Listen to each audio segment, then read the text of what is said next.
araw na inaasahang ihahain ng Makabayan Block ang ikalawang impeachment complaint laban kay Vice President Sara Duterte. Live mula sa Batasang Pambansa, magbabalita si Mobile Journal Merrimon Reyes. Merrimon, anong update dyan?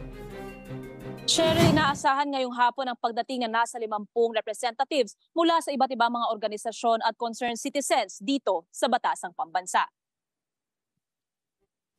Sila raw yung mga pumirma sa impeachment complaint na hinanda ng Makabayan Block laban kay Vice President Sara Duterte. Ayon kay Kabataan Party List Representative Raul Manuel, ibinase ito sa fund utilization ng OVP at DepEd, pati ang nakikitang disrespect ni Duterte sa mga hearing ng Kamara. Unang nag-file nitong Lunes ng impeachment complaint ang 16 na individual mula sa mga advocacy at civil society groups na inendorso ng Akbayan Party List.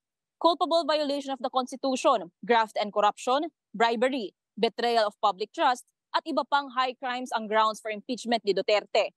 Sa ilalim ng konstitusyon at House rules, kung makakakuha agad ng endorsement ng mambabatas ang reklamo, may 10 session days ang Speaker's Office para isama ito sa order of business at i-refer ito sa Committee of Justice.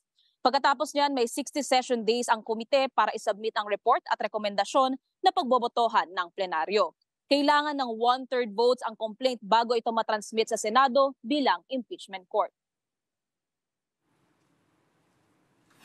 Sa kabila, tila ng kakapusan sa oras, Cheryl, tiwala ang House leaders na mapapalusot nila ang impeachment. Cheryl.